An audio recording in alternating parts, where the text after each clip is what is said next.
ជើងខ្លាំងប្រស្រី5នាក់ជិះរថយន្តទៅវាយជនរងគ្រោះនៅមន្ទីរពេទ្យក្រុងស្រីសភ័ណ្ឌត្រូវបានសមត្ថកិច្ចចាប់ខ្លួនបានហើយឧបត្ថម្ភធំដោយខ្ញុំជ្រើសរើស XO 55i+ តែ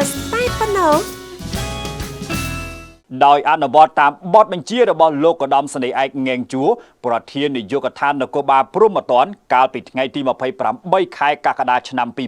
2026វេលាម៉ោង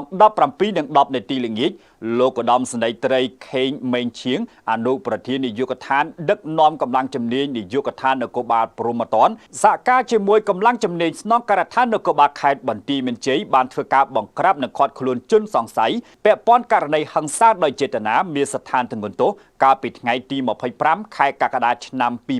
2026នៅចំណុចភូមិប្រហូតសង្កាត់អូអំបិលក្រុងស្រីសភ័ណ្ឌខេត្តបន្ទាយមានជ័យ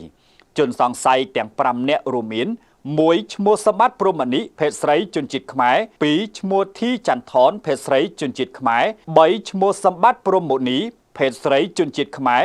4ឈ្មោះយូលីហុងភេទប្រុសជនជាតិខ្មែរនិងទី5ឈ្មោះអៀមបញ្ញាភេទប្រុសជនជាតិខ្មែរសម្ភារៈដកហូតរួមមានរថយន្តម៉ាក GTV Soben ពាក់ស្លាកលេខ 2CD 4772ពណ៌សចំនួន1គ្រឿងសូមរំលឹកថាកាលពីថ្ងៃទី25ខែកក្កដាឆ្នាំ2026វេលាម៉ោងប្រហែល 17:00 នាទីល្ងាចមានករណីហិង្សាបង្កឡើងដោយមនុស្សមួយក្រុមមានគ្នាប្រមាណ10នាក់មិនស្គាល់អត្តសញ្ញាណជិះរថយន្តចំនួន2គ្រឿង